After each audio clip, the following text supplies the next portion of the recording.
রাজশাহীতে আছে এমন এক চা যা অন্য কোথাও নেই। চা খেয়েছেন অনেক, কিন্তু লেবু পাতার চা খেয়েছেন কখনো?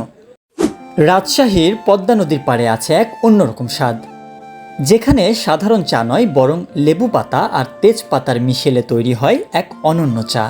এই চা বানান নাসিম মামা। এটা আমার নিজের স্মরণেই ছিল যে মানুষকে কিভাবে ভালো খাওয়ানো যায়, যে মানুষকে কিভাবে ব্যাক সাইডে নিয়ে আসা যায়। তো মানুষকে ব্যাক সাইডে নিয়ে আসতে হলে ভালো খাওয়াতে হবে। তো নিজের চিন্তা ভাবনা করলাম যে কিভাবে মানুষকে নিয়ে আসবো, ভালো খাওয়াবো, মানুষ যেন আমাকে চাহিদা করে। পাতাগুলো কোথা থেকে সংগ্রহ করেন? এটা অনেক দূর দূর থেকে পাতাটা আসে। আপনার নন্দনগাছি থেকে আসে, তারপর আপনার খড়খড়ি থেকে আসে। কত বছর থেকে আপনার এই পাতার মোটামুটি 10 বছর।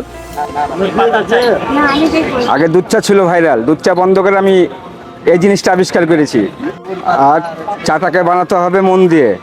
রাজশাহীর এই লেবু পাতার চা কিন্তু আর কোথাও পাবেন না। শরীর যেমন সতেজ করে, তেমনি মনে ছড়িয়ে দেয় অন্যরকম প্রশান্তি। নাসিম মামার হাতে তৈরি এই লেবু পাতার চা শহরের সবচেয়ে ইউনিক স্বাদ।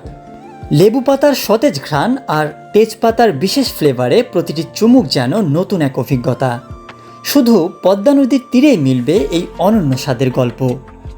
ও ভালো কথা, গল্পে গল্পে তো লোকেশন বলতে ভুলে গেছি। লেবু পাতার এই চা পাওয়া যাবে মনুজান স্কুলের সামনে, পদ্মা নদীর একদম কোল ঘেঁষেই।